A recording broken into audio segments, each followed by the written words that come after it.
Oh, well, you can see my nostril. That's not great. Hold on. Why does it look like that? Sorry, I've got like my confused face on. It's all right. You know, they've changed Can you the actually whole... see me? Like, I was all ready and set up, but all I can see is like my forehead. they've done some weird... They've changed this thing, man. It looks so weird. Why is the split so weird? Is the split weird to you? Yeah, it's like some film kind of... But I've got clothes on. I put clothes on for a reason. Only from the top half, though. Is that leather? Well, it's not leather. It's, you know, just a little bit of zhuzh. Little shaquette. Little shaquette. Yeah. It's so weird. What the heck? Yeah, I don't like it. What's it? Okay. You lot can see us fine. It's just weird to us, man. Oh, they can see us fine. Oh, okay. All right. Well, wow, that's good at least. Yeah, I've got to get used to this whole Instagram live situation. You were waving and I was like, how do I wave? And then I hearted you and I was like, oh no, I didn't want to heart. Oh my gosh, they've changed. Like, you used to be able to press, what the heck? Yeah, somebody says it looks weird to me as well. Instagram, they love changing so much. They love changing so much. Anyway, how are you? I am fine. Yeah. Thanks for agreeing to do this. I've seen your stuff. I've seen it all. Been through everything. I've been through your Twitter. I've been through your Instagram. Oh, I've been through it. But I wanted to interview you just because I find you inspiring. You're such a vibrant light. Yeah, that's how like a vibrant light. If you go onto your page, you just feel warmth. And I thought I really want to uncover where that comes from and your journey. So thank you so much for joining us. Big up to everyone that has joined us. This is 21 Questions with Annaliese Dayes. I'm your host, Icy.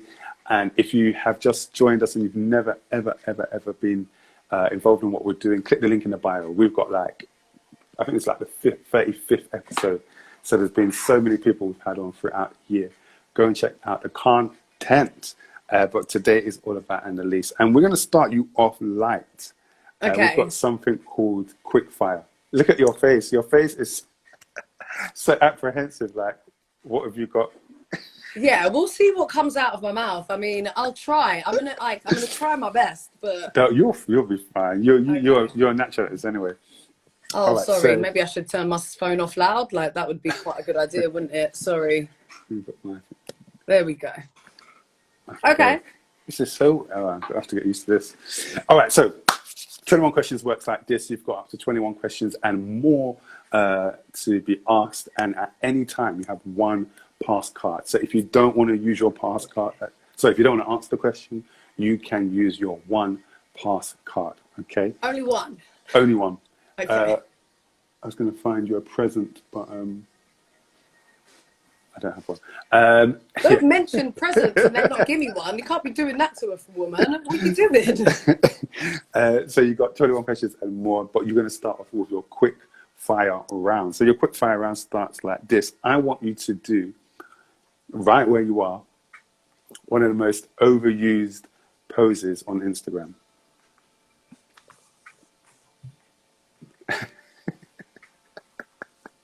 I would put my boobs in there as well, but this whole separation thing is... It is so weird. There we go. Okay, there we go. That's good enough. That's good enough. Yeah. What's your favorite item in your wardrobe? They're all my children. My favorite item? Only one. If your house was burning, you'd have to run. You'd run and get this one thing. Oh no! Don't put a fire. Don't do making it too vivid. Don't add that. I would just say that my favourite... I've got a Zimmerman dress that I wore to the Fashion Awards last year. Okay. And she's just fabulous. What colour is it? Copper, like bronzy. And it's like one sleeve and there's ripples and there's movement and there's... Everything about it is just fabulous. Love it. Okay. What's your go-to holiday destination? Favorite holiday destination? I don't like to repeat a lot of places. Oh, okay. So should I just choose a place that... I mean, I want to go everywhere now, but... Oh, so you would only go somewhere once?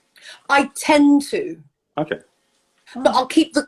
It's supposed to be quick fire. Let me try. Let's just say Miami and move on. Why Miami? I've been there quite a few times. I used to study there. So you've been back there? Yes, but that's because I studied there. Like my dad's girlfriend's family live out there, and I've spent a lot of time there, which is one of the few places that I have spent quite a lot of time, several times. Yeah. Okay. What would be your ideal gig to host? Oh, dream gig to host. I mean, you'd probably poop yourself, wouldn't you? But I'd go for like the Grammys or something massive. Like, yeah. Why not? Yeah. I do interview. Who would you love to interview? If they called you up, you would just be bouncing off the room.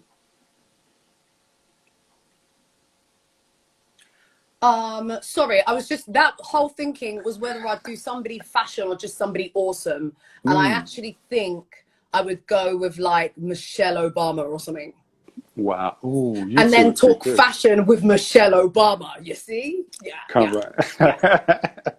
Yes. Who's your favourite music artist at the moment? To be fair, it's not like it's new people that I'd be listening to. I'd like showing my age and stuff. But Go on, show your age. Just today, I was listening to Music Soul Child, and these albums of Music Soul Child are everything to me. Yeah, I feel like I'm not really down with the kids. I don't know what's playing now. Would you say you're a music person? Not really. Yeah, okay. My boyfriend's a producer, DJ, artist, so you know I appreciate music and I get to work and I can move. But what was that? Yeah, I'm not like one of those people that's constantly got headphones on. No. Oh, okay. What was that dance move you just did? There was quite a few. I don't know what you can see. You see, like right now, you can see my part in. Yeah. Right. Yeah. Oh, I love it. What do you do when you're stressed? When you're stressed out, how does Annaliese behave? How do I de-stress? And actually, sorry, what gets you stressed? Because you don't seem like someone who gets stressed. Oh, I definitely get stressed. I mean, this has been a stressful year. It's been a stressful year. How do I de-stress? So even just going for walks, working out, just dancing, putting on a tune and shimmying is very therapeutic. I don't know if this really counts as de-stressing, but I like to take a nap. When things are too much, it's nap time. And how do you behave when you're stressed? Are you quite erratic? I don't know. You have to ask my boyfriend. I don't know. I think I'm fabulous. Well, in the moment, you're just oblivious. You're just... I have no clue. What gets you angry? What gets me angry? People wasting my time. Time wasting. I'm a punctual person. I don't wait for too long either. If I'm supposed to meet you at a time, if it's 10 minutes later and you get there and I'm not there, don't be surprised. Like I don't play games. Do you do this thing where, like, if I'm waiting for someone, and I said we're going to meet at 10, and we said the station, if you're not there, I look at the station again to see if I got the wrong station, if I got the wrong thing, because I'm thinking if we said 10, then it's 10. When I leave the house these days, I get my plans organised. So anyhow, there shouldn't be cross wires anywhere. And if you're late, I can't be standing around. There's a pandemic. I love it. Love it. What did you want to be when you were a child? Oh, basically kind of what I do now. I always wanted to model, be loud and talk and swan about. You know, there's a few people you can meet who are doing what they wanted to do as a child. And I think that's amazing. That for you to have that as a child and as an adult be in that, amazing. Are you a good cook? I'm not a bad cook. I just cooked today. I did just some cooking today. Seasoned up some meat. Like I went to Costco, you see, for the first time, like in forever. The other night, and I got loads of meat, and so I've seasoned it up and I'll cook that. But I don't really cook for the enjoyable process of cooking. Okay. I cook to eat food. Cook to eat, yeah. I cook to eat, yeah. Practical and functional. All right, last one. What's the biggest lie you've ever told? See, I've really got to think. A biggest lie. I don't feel like I'd be telling lies. I'm laughing at myself because that's a lie in itself. Maybe it's that one right there. I think it's that one. Do you do white lies and black lies or whatever? I don't think I lie about anything major. I feel like, what do people lie about? What do you lie about? I don't lie. What is a lie? I don't lie. Like, there might be like little things, like, you know, again, saying that you're somewhere when you're not, or, you know, that kind of thing. Yeah, yeah. But in terms of like a whole massive lie that has been this whole conspiracy, there shouldn't be no conspiracies. I don't think I have any skeletons. There's nothing in your closet? I don't think so, apart from clothes. Yeah, that's good. I love that. All right, so. you pass your quick fire round, ding, ding, ding. It wasn't ding, very ding, quick, ding, ding. sorry. Yeah, it wasn't. I wanted to ask you, because we touched on it, like, tell me about your 2020, because 2020 has been crazy for everyone. But you still, maybe from the outside looking in, you still seem to be quite active and just out there. What has it been like for you balancing the balancing of being locked down but still being active? I think it's really easy on Instagram to look like you're active. Okay. Active? I ain't done shit. That's what it feels like, honestly. What's my lockdown been like? I feel like what's carried me through is that I think there's a lot of people that are in a worse off position than I am. It's been hard for everyone, but then when you're already struggling to then go through stuff it's a bit much. Yeah. But for me, it's just been trying to more so keep positive and keep happy with what I'm doing. Lucky enough, great thing about lockdown and not going to work is that you're at home.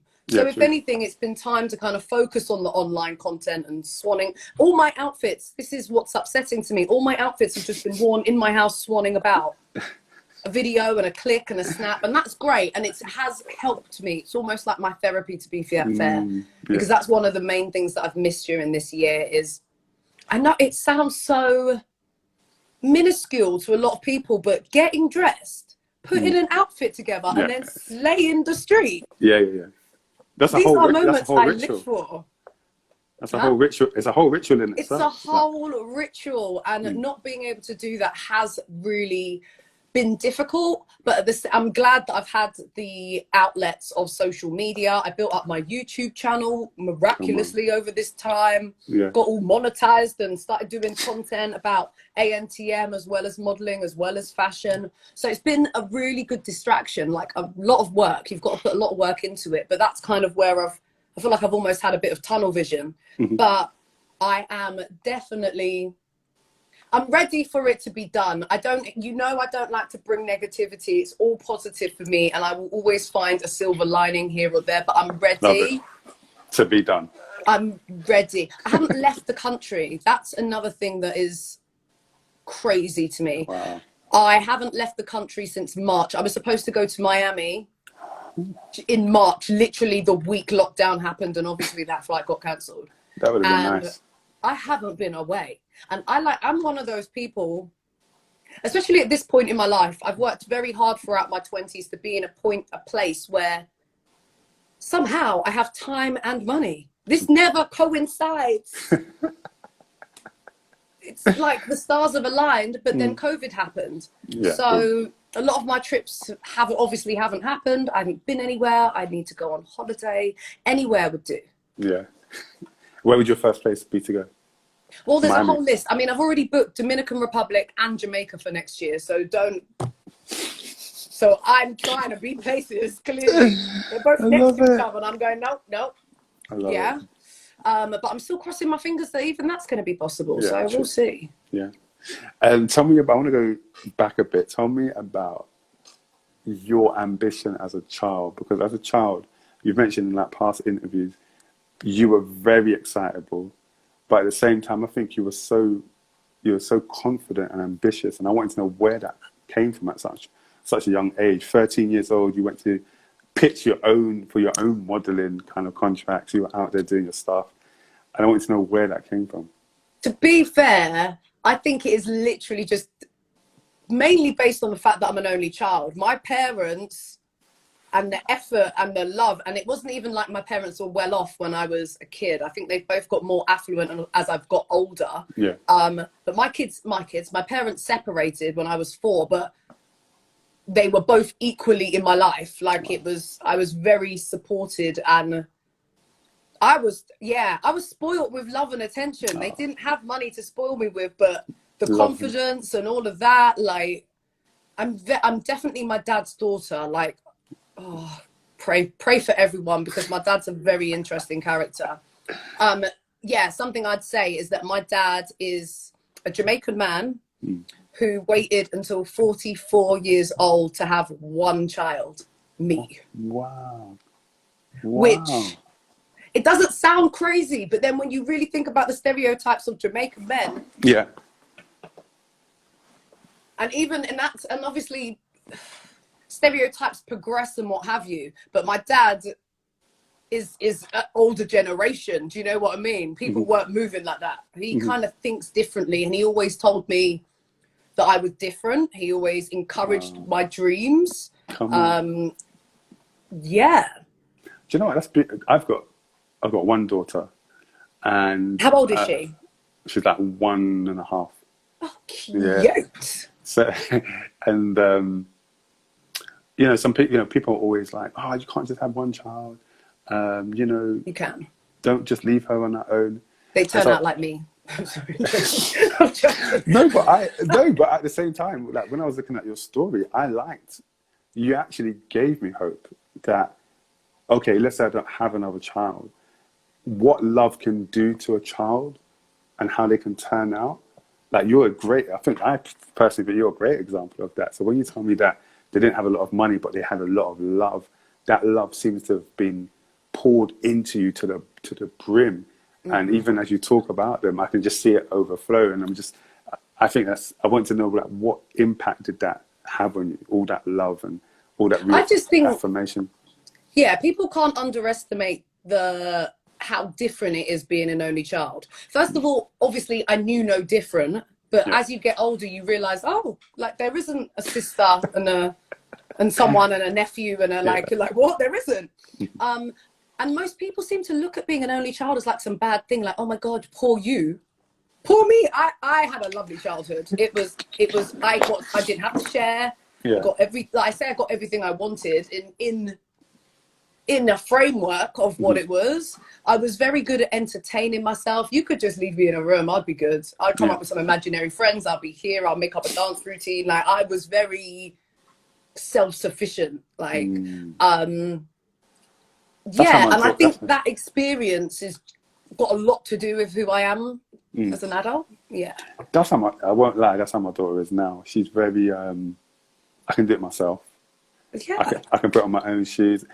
When I drop off at the childminder, I remember the first time I dropped her off, I was like, bye. Did she run in? I didn't exist. I did the same thing. My mum actually cried on the first day she took me to nursery because I literally ran and didn't even look back. I did not look back. People my size. Yeah. She was gone. And I like that about her, and I hope she keeps that. But I just love, seeing an adult version of somebody filled with love. Does that kind of, if you decide to have children, does that kind of speak to what kind of parent you want to be? Oh, for sure. I don't think it's necessarily, I'm not sure if I'll have more than one kid or not. I think it just depends. It's not like I'm like, oh my God, I was an only child, so I'm going to make sure that I have an opinion either way. I don't really have an opinion.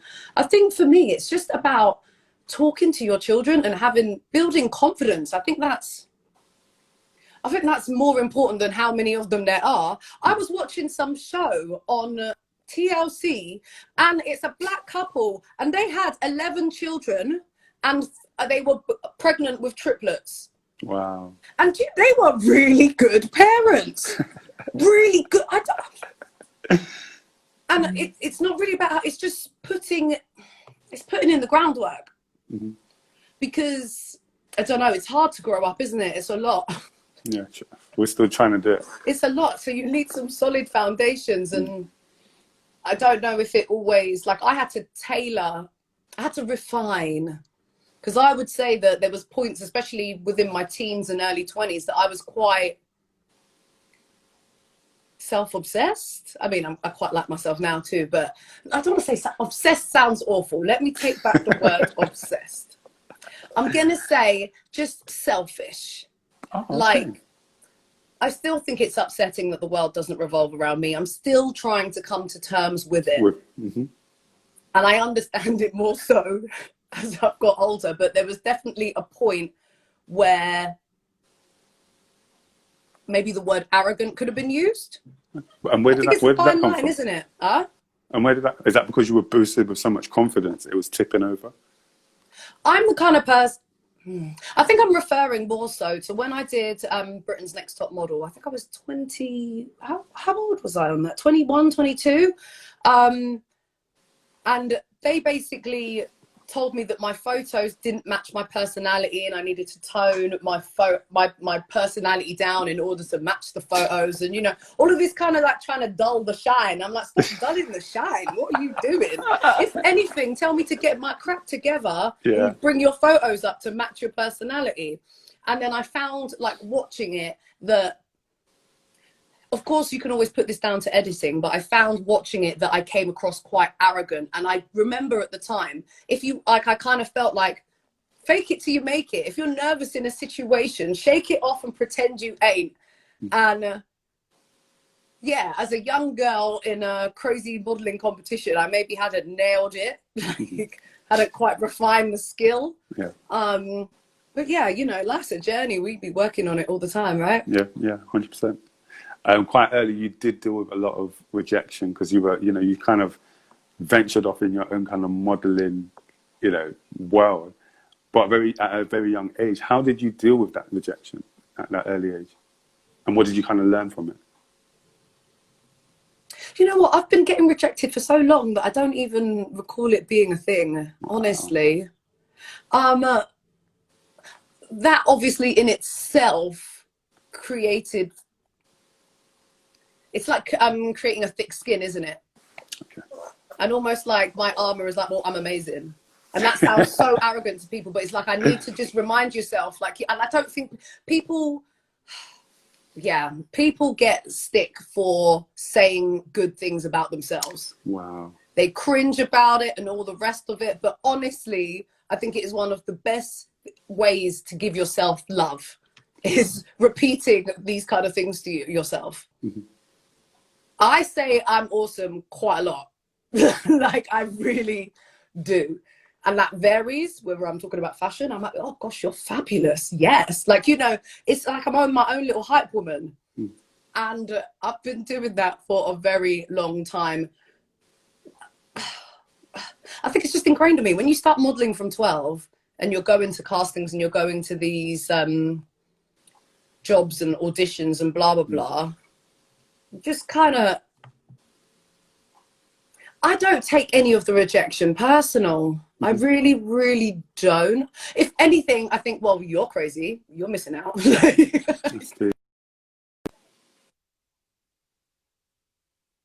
I've been modeling for, like, I can't remember how old I am. How old am I? Like, over 20 years. It's crazy.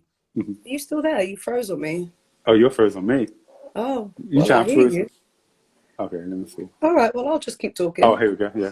Oh, there we go. I've literally been modelling for 22 years or some insane amount of time. Damn. Just crazy, right?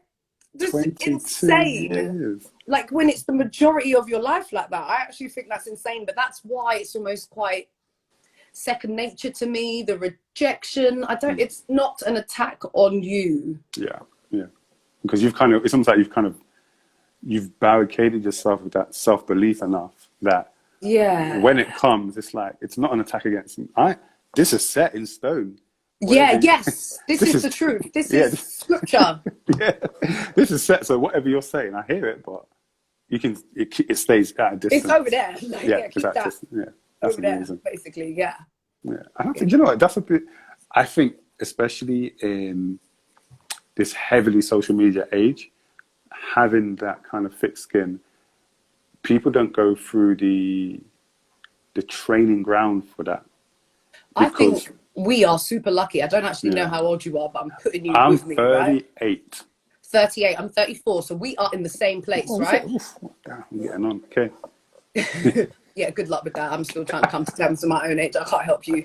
But we are very lucky that we are a generation who grew up, had those teen years without the internet, but we're still young enough to cotton on and understand where we're going and understand it and use it and have it as such a integrated part of our lives. Because I don't know if this same Annaliese would have came out if Twitter and Instagram was there when I was 10.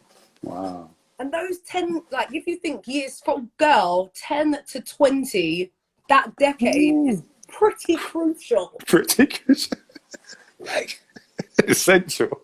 It's essential. Yeah. Yes, in a pandemic, it is allowed to go to work. Like, seriously. And a lot can happen in 10 years. You go from sweet innocence to 5 kids with 5 dads. Like, do you know what I mean? Like, it's literally. And I think we're very lucky. We are very lucky. I'm not trying to not give no hope to the younger generations, but it's just a different thing to navigate, isn't it? So and I think for them, because they grow up in it, I grew up and I know, you know, my social media or my internet was Roald Dahl. It was Enid Blyton, my comics and my books. My books were I was addicted. And I now grow up in this generation knowing there's a difference. But if you grow up in this and this is all you know. This is all you know? It's crazy. It's hard to think about. But when you see 2-year-olds, I bet, does your daughter swipe? Yeah, she knows She be swiping. How are they swiping? How are they swiping? They're still working out their shapes and they are scrolling. What? Yeah. That's crazy. Insane. It's insane. It's insane. Very scary. Yeah. Tell me about you as a person. What would you say? What's the biggest misconception about Annaliese? Biggest misconception about me. I don't think there's much misconception. I think with me, it's pretty out there. Like, you see how you said, as soon as you go on my timeline, I think you can see what you're dealing with. And I kind of feel like I am what I say on the tin. Like, do you know what I mean? If you don't like fashion, then you know you're in the wrong place. Instantly. It's very clear. Biggest misconception about me? Like, are there not 2 sides, but are there 2 versions of you? So a version that people don't see. There's always a version that people don't see, of course, right? But I think they're pretty similar. Like, I don't really, despite being a presenter and doing entertainment and that kind of stuff, I wouldn't really say that there's much difference between the on me and the at home on the sofa me. Yeah. Like, I don't know. I say stupid things all the time. I talk to myself fully in the house in the daytime, like fully. What do you say? Saying what? Oh, if I get good ideas. Oh, the other day I was sipping on a drink and it tasted really tasty. And then I caught my booty in the mirror and I was like, damn, your booty looks good. It was all lifted. It's like a lockdown lift booty. So I had a whole moment with myself about how good my bum was looking. Yeah, I talk out loud to myself pretty often. The congratulations that when I put together a really good outfit and then the video is, yeah. But yeah, is there a misconception about me? You know what's interesting?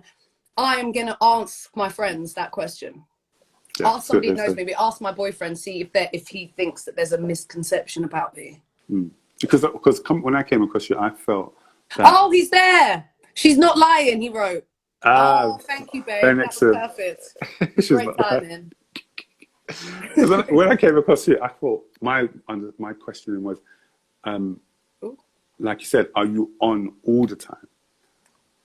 Like, do you wake up with this energy and this vibrancy and positivity for life, or does that take time? You know, is there any moments when you are like just you know, if I came into your house, you would just be sitting in the corner, just, I don't know, just quiet. No reading a one puts book. Annaliese in the corner. No, honey. The corner.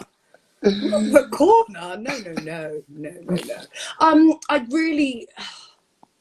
I'm pretty peppy quite a lot of the time. That's not, no, and that's good. That's actually fine. That's great. But I don't know if that's a misconception, if that counts. I think some people mistake me for being fake sometimes. Okay. Because they can't possibly imagine that I would be like this all the time. Okay. Yeah. Yes. There we go. You got me all digesting points about myself. But that makes like a therapy session. That makes so much sense. That makes so much sense. Yeah. And do you know what I love is that you know it's you, and you're unapologetic about that. So that's what comes with age, though, isn't it? Oh. Yeah. Knowing that's so you glad. 90% of the time, there doesn't have to be a different version of Annaliese, because this is who you are. Yeah. And I think because people are not used, this is like what we were saying before, because people are not used to saying great things about themselves, we're not always used to being positive and seeing the silver lining. Seeing it in someone else, people are like,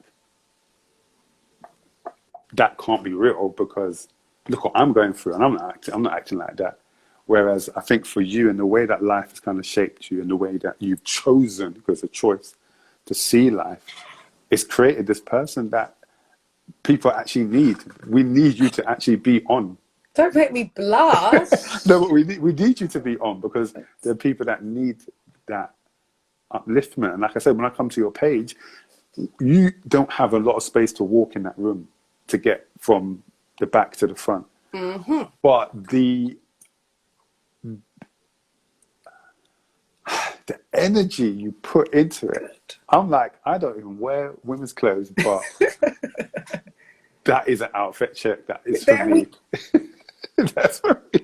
You know, so I think I'm saying, I never lose that, man, because it's beautiful. It means that when you enter a room, you've entered a room. I miss entering rooms. We all do. Let's all cry together, for real. Oh, thank you. That's really nice. Thank you. True. I wanted to also ask, you also have a no regrets policy on life. No regrets. So even if I ask you about a regret, how do you reckon that with how life happens and maybe the mistakes that you've made in the past? Is there nothing that you kind of think I do want to tweak or would have tweaked? Or no. It's definitely no. And I'll tell you why I'm so strong on that, because all the mistakes and all the crappy stuff that's happened and stupid decisions that you made lead you to a point. And the reason I even had this kind of no regret kind of philosophy thing was that when an opportunity is brought to you and you're not sure whether you should do it or not, you're thinking, oh God, what will people think? Oh gosh, maybe, oh. And then you decide, actually, let me not do it because, you know, oh, maybe, oh. I cannot literally physically live with myself past that point, because it just feels like, well, what if? I would rather try the thing that I'm completely unsure about, have it fail miserably, and then I can tick it off the list and move on. Process of elimination, if that's how it has to go. I just think people are very scared to take risks and make difficult decisions, so they end up not making decisions and therefore not moving forward. Of course, there's millions of mistakes that I've made. I just don't regret them, because here we are. Yeah, I love that. I answered. That was it a short answer? I don't know. No, it's good. That's fine. Okay. It's capsulated. I love it. What would answering this question now? I don't think I need to, because I'm an introvert that does extrovert things. So I was going to ask you what your personality type is. I'm an extrovert that does extrovert things. The way you said it. It's very simple. There's not much. It's very simple. Seriously, sometimes I try, and I'm going to use like getting dressed as an example. I'm like, Annaliese, you are just going Tesco's. Like, you're going Tesco's. Put on some tracksuit bottoms and a top, right? Just go. But then it's like, okay, I put on some tracksuit bottoms, then I put a top, and I'm like, oh, but a little scarf around the neck. Oh, but then this jacket on top, and then the sunglasses and a hat, and then all of a sudden, I'm extra. I'm just extra, and I don't want to apologize for being extra. And I think like you said, I think we're used to, in Britain, especially the culture in Britain, we're used to like dumb it down, bring it down. So I think Kanye West has this problem as well, where the things he says obviously sometimes seem quite inflammatory, but if you really unpack and dissect what he's saying, you and my boyfriend can have all the talk, because him and Kanye, he and Kanye understanding and all digesting the layers. He's like an onion, Kanye, though, isn't he? He's a lot. Yeah. But sorry, I'll let you finish your sentence. Oh, but yeah, no, I think, you know, times when he would say, I'm the greatest at this, or I think I'm amazing. One of the angles a lot of people came at him was that, how can he say that? But I think, you know, hearing from you, we have to kind of grow up in that culture where... I think it's hard when you're famous, though, because if I was Kanye West, I mean, maybe not if I was Kanye West, but let's say if I was super famous, I would be reluctant to be on platforms telling people how amazing I was. Don't get me wrong, I'd be saying it to myself all the goddamn time. And in my dressing room and like kikiing with people, like that kind of thing. But I wouldn't ever say, I don't think... Publicly. And why is that? That's scary, isn't it? That I would feel some type of way in an interview saying, well, you know what I mean? Overdoing it. Okay, yeah. Like, I mean, I feel like everybody should be able to say, whatever job you do, I am good at my job. People should not feel shy about saying that. And I would happily do that. But I think there's a point when you cross over into narcissism. Yeah, 100%. Yeah. It's a fine line. Tell me about your love for saving and property, because I think you're someone who people look at and see fashion, American Next Top Model, but you're quite astute with money. And me, my full-time job is I teach young people about finance and money. So that's my day job. I could still learn some stuff. I might need to come and sit down, mate. So tell me about your love for like money as well. I love money. Yeah.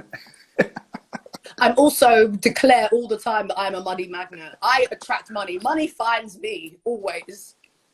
And I think that's in itself something that's very important that people should say, because if you keep calling yourself broke and then you wonder why you're broke, it's insane to me. But yeah, my dad owns several properties in London that he renovated and rents out to like young professionals. And I kind of manage that company for him, or manage the tenants, I should say.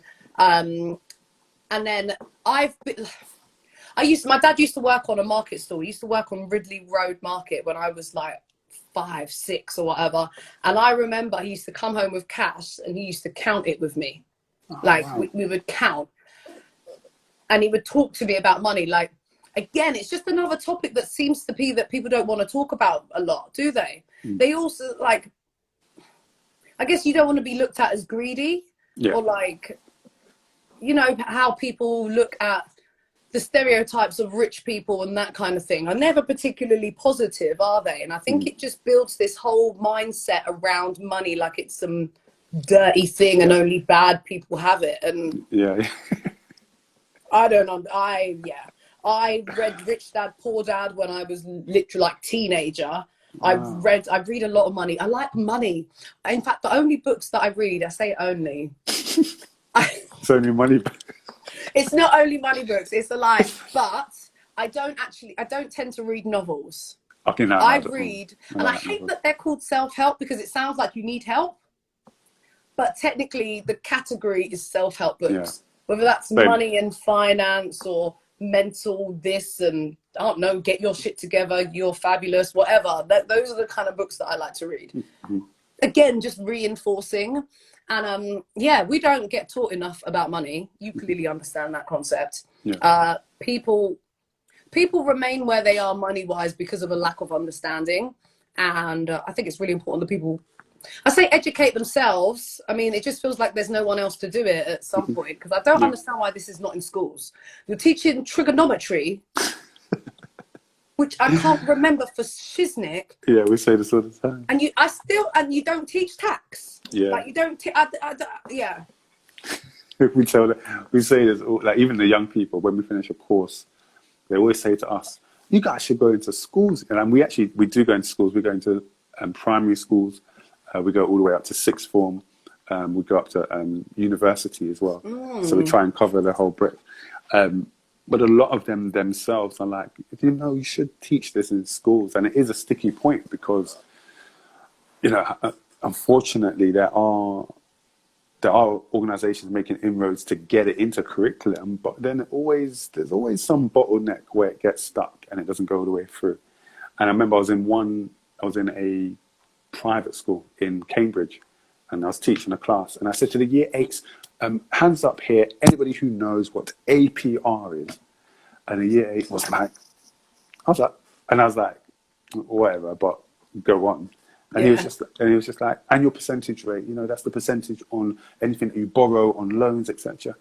Year 8, man came with bars. I was like, how do you know that? He said, oh, my father taught me. I was like, okay, well, what does your father do? Oh, he's the director of HSBC. I said, you want to come into it? It's just all eyeballs, isn't it? It's like, I was like, well, of course, of course. And so it's that I love that your dad actually sat down with you and taught you this thing, because it reinforces the idea that if it's not going to be taught at school, we've got to teach it within our own home. Yeah, there's hella gaps. The whole curriculum needs burning and starting again, as far as I'm concerned. Yeah. Maybe keep like the first levels of maths. That's about it. Mm-hmm. After that, you could start again for me. Yeah. Don't get me started about history. Like, history, you need to scratch the whole thing and just rewrite it. I loved history. I like history, but there's an issue with the way history is taught in schools. That shit, they just be skipping over things and using different words.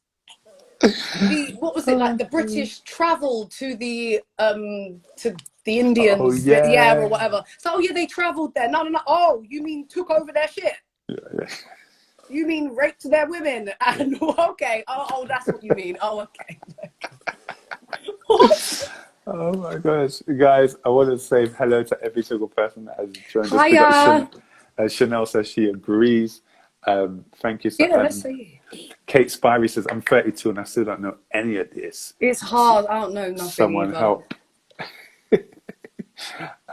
Guys, thank you for joining us. It's 21 Questions with Annaliese Dayes. We're having fun. We're halfway through. Okay. Annaliese has not used her pass card yet. I haven't. Oh, yeah. I forgot about that. Okay. With modelling, with Tyra Banks, when you was on America's Next Top Model, she said this quote, "You're a star." And this was actually at your elimination. My elimination. Yes, read it to me. What did you tell me? She said, "You're a star. And I can tell when someone has that thing. So go after it like crazy."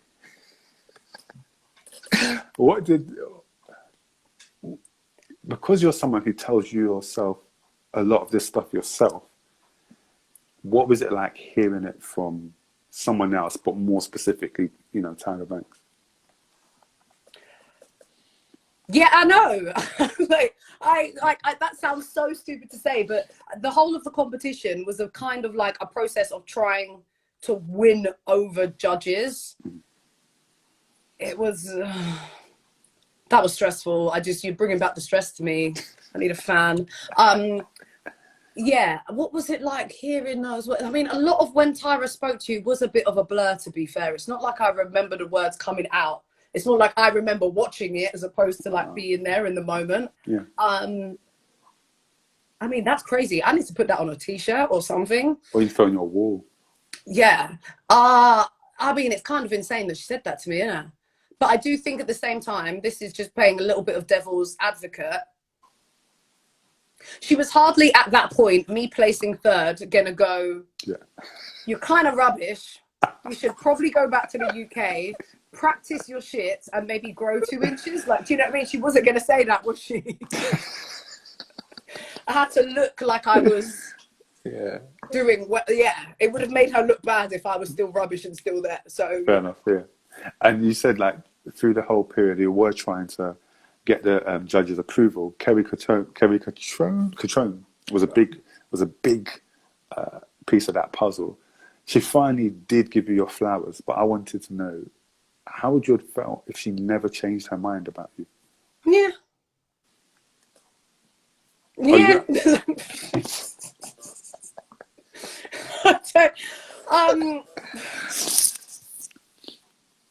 That sounds awful. I hate it when I do these interviews and I've got to analyze myself and these answers that I give, because that sounds ridiculous.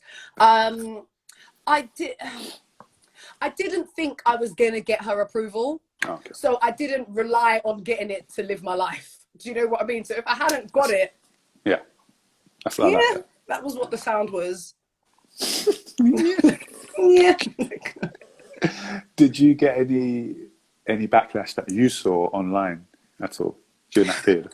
Not much. There's always like a couple trolls and forums and stuff where people like to be saying stuff and all sorts. I actually remember after Britain's Next Top Model, I was in a forum minding my business, minding other people's business, but minding other people's business about me, because it was a forum on me, and somebody said that my face was unfortunate, and I was so devastated by this comment. I was so, like, it felt like I felt it, right? And then I kind of realised, and I had a little conversation with myself in the mirror, and I was like, who is this person behind the screen trying to tell me my face is unfortunate? Out of all the faces there, no. I wonder what your face looks like, and I bet you ain't got nothing better going on in your life. And I feel like that was a proper turning point for me in terms of everybody wants to be liked. So let's face it, it's not nice when somebody doesn't like you. Mm-hmm. And to be fair, I want to question what's wrong with you if you don't like me, because I feel like I'm pretty adorable. Like, I'm agreeable, I'm fun. What's there not to like? Oh, gosh, I need to stop. But yeah, getting Kelly Catrone's opinion didn't mean much. Yeah. Thick layered skin at this stage. That's deep. I'm not, yeah. You weren't living by it. Yeah, it's taken me a while to get here, though. I wonder if you would have asked me these questions 10 years ago. How old am I? Oh, 20. Oh, that might have been a bit early. Okay, if you asked me these questions, say, 5 years ago, I wonder if I would have answered the same. Oh, wow. I'm not sure. 5. 30s makes a difference, you know. Mm-hmm. Women especially get really scared about hitting their 30s, like it's going to be some distressing point and the start of the end of your life. Nah, I got my shit together in my 30s. I know what I want, I know what I like, I know who I am. You're always learning. I'm not going to say I know everything, but you know, 30s has got it going, and it gets a really bad rep, mate.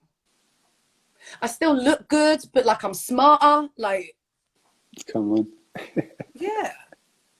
Someone asked a question. They said, have you ever considered staying stateside? TGRG. Oh, I loved America. Yeah. So America is. I still find it hard to let go of the dream completely, that I'm not going to live in America and work. But I have given it a good go. Like, as I said, I went to the University of Miami. My dad's girlfriend's family live out there, and I used to go back when the show was airing. I went to America and like hustled around and went to events and did that kind of stuff. But that government don't make it easy for you to get any kind of visa. It's hella tough. I even did work. I did, like, I wasn't supposed to. Shh, don't tell them. But I went and did the Steve Harvey show. Oh, yeah. So I did like a fashion segment on the Steve Harvey show talking about autumn fashion. And it just happened, again, through my connections, because I used to go to New York a lot. I filmed a fashion pilot with a friend of mine whose friend's friend turned out to be the producer of the Steve Harvey show. You know just how that stuff happens. Like, I went out there and hustled. But in terms of actually getting a visa, you in my profession, you can't physically do it unless you get a job offer. Wow. Job offer. It's like the chicken and egg. They kind of want a job offer, but then they want you to have an agent. So you're like, right, let me get an agent to get a job. But then like the agent wants you to have your visa. But then it's like, well, I need you to get the Okay, yeah. And then I kind of, I don't want to say I stopped the process, but when I started working at Heart, so that was what, 2 years ago, I want to say now. When I was working on Heart Radio, I was contracted and had to be in the studio every Friday and Saturday night. And I did that for like 2.5 years. And it kind of meant long haul travel was not really working. And I kind of just focused my attentions elsewhere, if that makes sense. Yeah. But I would love to work in America. I don't know how at this stage. I had a lawyer and everything. Like, it wasn't like I was just eyeing it up. No. Yeah. It was about it. Yeah. That Steve Harvey show, I remember there was an interview you did and you were talking about, not an interview, it was on your YouTube channel.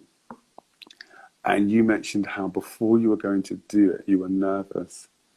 And someone gave you some advice about how to almost manage Steve's personality, because he's got such a massive personality. What was it like balancing out that against your personality? It was a lot. The edited version, I think the editors obviously know what they're doing because they had to edit a lot of him. He went off on tangents and walked off the stage and came back and then said he didn't like stuff. Like, it was a lot. What was actually the finished product was not what was on TV. Because it's funny, huh? because when you said that, when I watched the video, I thought, oh, but he seemed quite tame. I can see the edit. I can see, obviously, because I was there. I know where they snipped. You know, but apparently that's just him. And I was warned before that he goes off on tangents. He is a comedian. You know, these comedians with their quick words, and then it confuses you. And then you've got a script to get through in a certain amount of time. And there's different people and there's different models. There was a lot to rein in, but it was so fun. It was so fun. I didn't feel like it was my fault if he was off there. Like, that's not my business. I'd give him a joke and I'd bring him back. Like, you know. Yeah. I remember watching it for the first time, and this was way before I was even going to interview you. I think I just saw it over social media, and I was like, oh, good for her. Because you looked like, oh my days. You looked so in your bag. You just said, oh my days. Do you understand the importance of that? Oh, what, because of your next surname? Yeah, well, it's not just my surname, it's my whole next project, but yeah. Oh, yes. I saw it. Yeah. I see, I'll shamelessly plug in for you. See? I didn't have to do anything. But I remember just seeing it. I just thought, nah, you seemed so at home in doing that, and like it's a regular segment that you do. And I was just like, wow, like, this girl is good at presenting. Like, this is just your bag. You know, well, that's what I kind of wanted to show by starting them.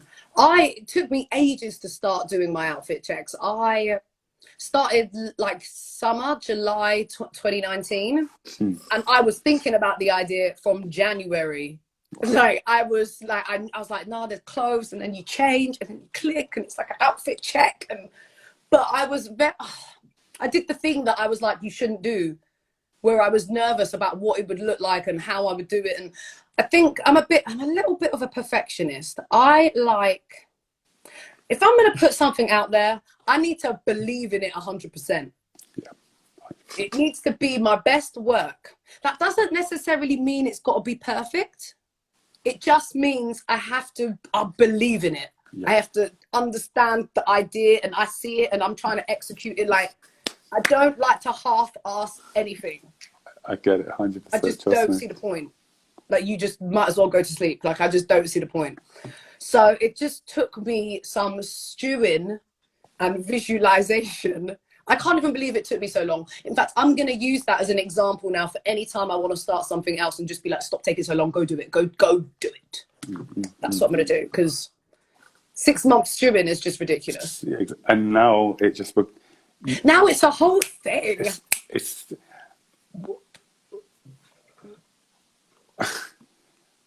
a lot of people do this type of outfit check stuff, But what made They you ain't put, doing them like me. My sauce that's what I'm is so saying. flavorful. What made you put such a spin on it? Because It's, this is how it got to there. Is because I was like, everyone's doing these fashion videos.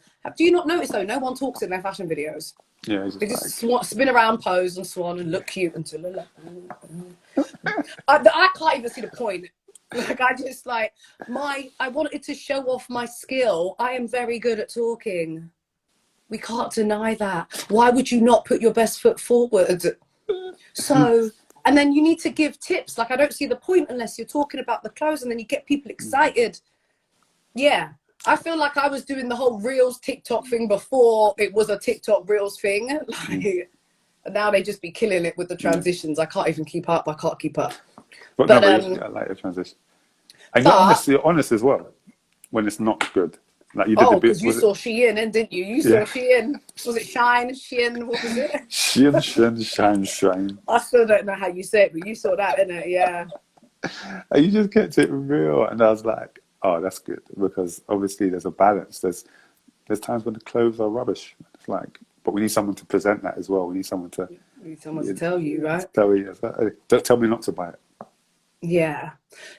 So for me, my outfit checks, first of all, I just enjoy them anyways. I feel like I've been doing outfit checks before I was filming them, because it's, if I buy some clothes and try them on and swan them, it's basically the same thing, you know, just a little bit more editing and clicking. Yeah.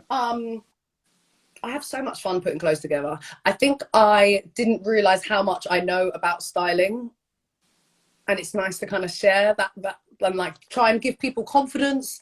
Wear what you want. Wear what makes you feel good. Wear a tutu. If you want to wear a goddamn tutu, put on the tutu and wear it. And then I think fashion is so intertwined with confidence and feeling good and all of this that just, it's like, there's my church right there, isn't it? Yeah.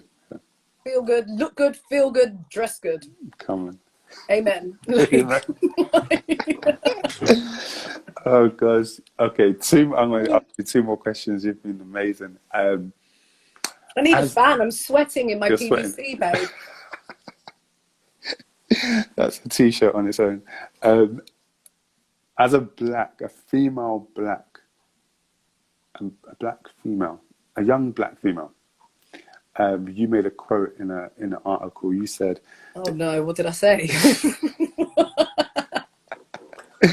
When I was coming up, the industry was white and male. The industry was white and male when I was growing up, and I wanted to ask, what has it been like navigating all those different industries you're in as a young black female? How are you going to give that as the last question? Like that's a second to last. Don't worry, we've got a second to last. That's like some deep question. Okay, let me try and think about an answer to that. All right, I'm going to go back to my parents. Let's try and start there.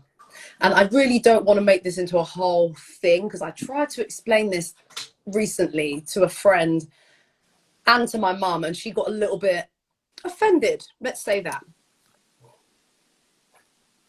But I'm going to start. Sorry, I'm trying to order it in my brain. Okay, let me come at you. So, remember how I said my dad used to say I was different and amazing and all of that kind of stuff? Never did my dad say you're different because you're black and you're going to have to work harder because you're black. He never said that. I don't know why you're laughing. It's true. Do you know, I kind of knew you. I kind of thought you were going to say that, but yeah, sorry, go. It's true. I didn't ever think that a hurdle would be in my way because I was black. Yeah. Like, I didn't really get that concept.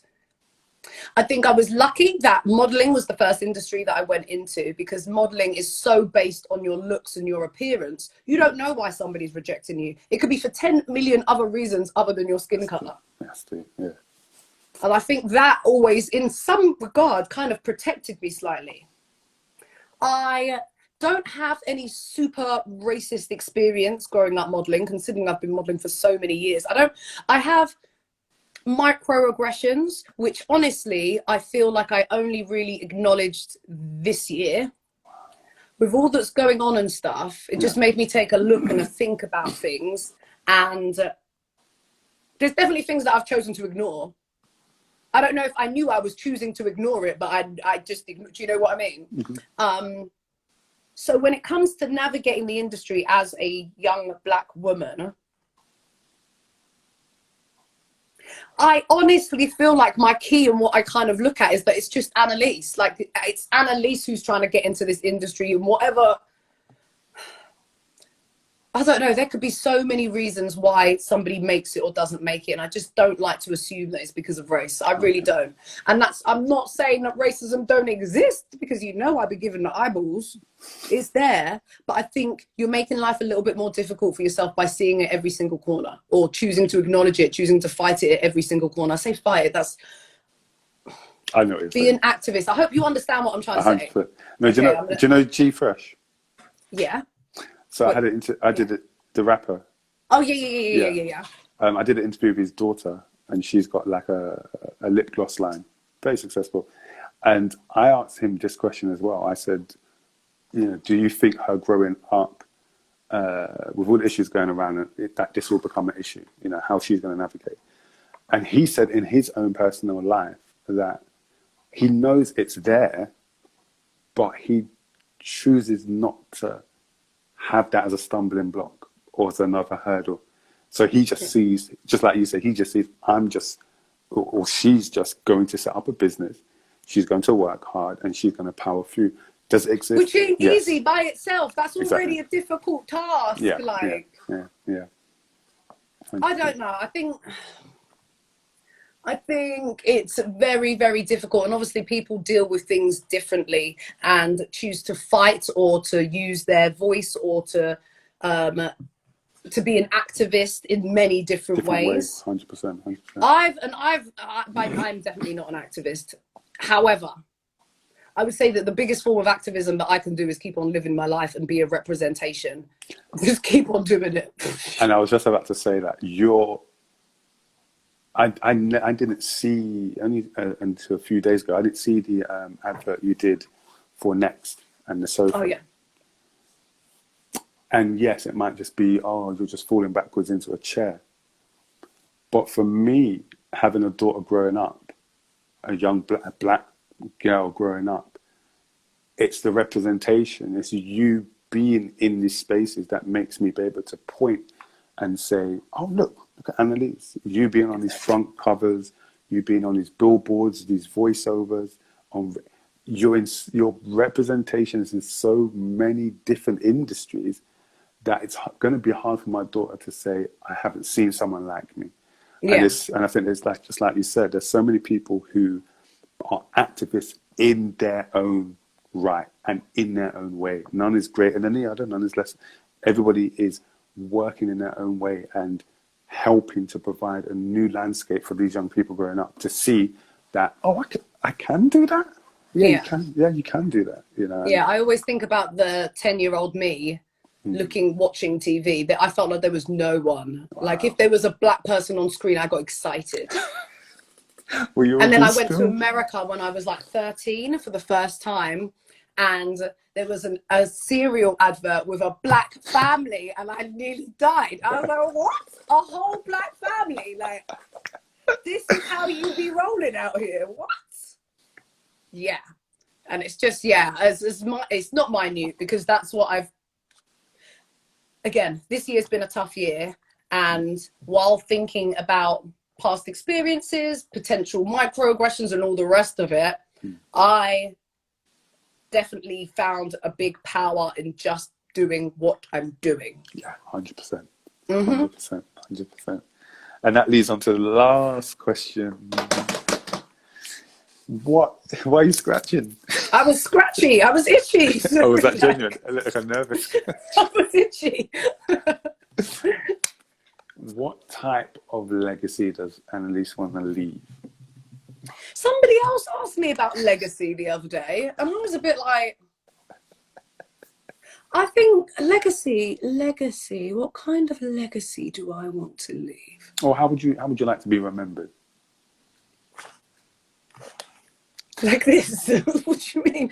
No. Okay, legacy-wise, I mean, I, in the future, would love to write a book. A book is a great piece of legacy. I think, but to be fair, we're already legacies just by social media. Do you know how the amount of crap there is of me on YouTube, talking, waffling, to camera. That's a legacy right there. That is not going nowhere, is it? It's good. Where is it going? But when I really do think internally, I think for me, most importance is just about the family that comes up behind you. I would like to build wealth that I can then pass down. I think wealth is a great legacy. I mean, I'm not going to say no to hundreds of thousands of millions, but I just mean teaching and putting money in the family tree. You know how middle class families be doing. That's what I'm going to say. This is why I can't be an activist, because sometimes the things that come out of my mouth are ridiculous. But let's just say middle class families, middle class, upper class, whatever, have a way of holding on to their wealth and passing it down to generation to generation to generation.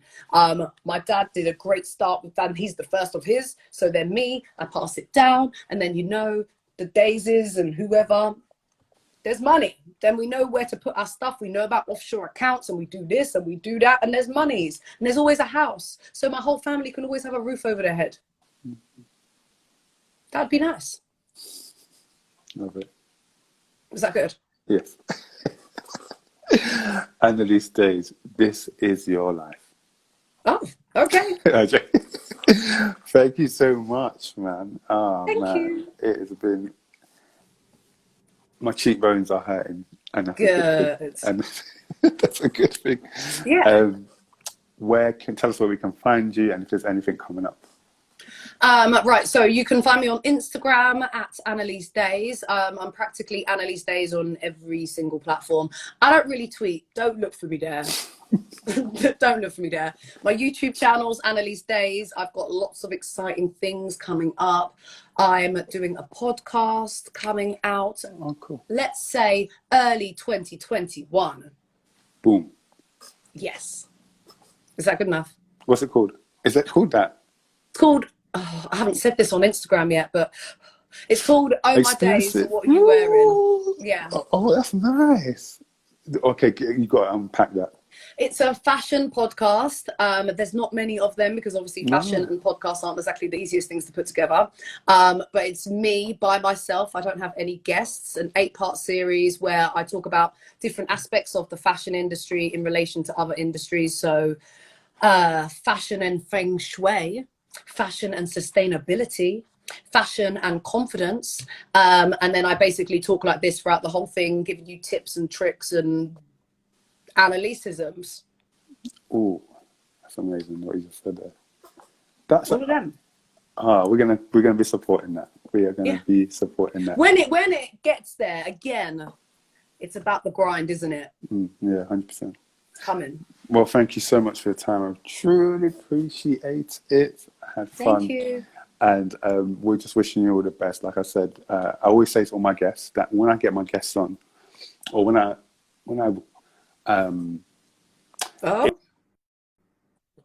it's because am I there? You're there. Okay. When I get my guests to come on, or if I ask you, it's because I've watched you and I love what you're doing and I want to support it and I want to shine light on it. So anything you have, you need to like promote or put out, just send it our way and we'll make sure we do that. So we're rooting for you. Thank you. Way. Yeah. I will definitely be hollering and checking out more of your lives as well. Yes, click on the link in the bio. Sure. We've got 35 episodes up in there. Yes, a whole series. Netflix, here we come. Yes, love it. Thank you so care. much. Have a great night now. All right, I'm going to take my leather off. Take care. Guys, thank you so much for joining us for 21 questions this evening with Annaliese Dayes. We really hope you enjoyed it. Like I said, we have close to 36 episodes, all right, just like this, where we delve into who people are and the makeup of who they are behind the scenes. So click the link in the bio after you finish this and go watch them.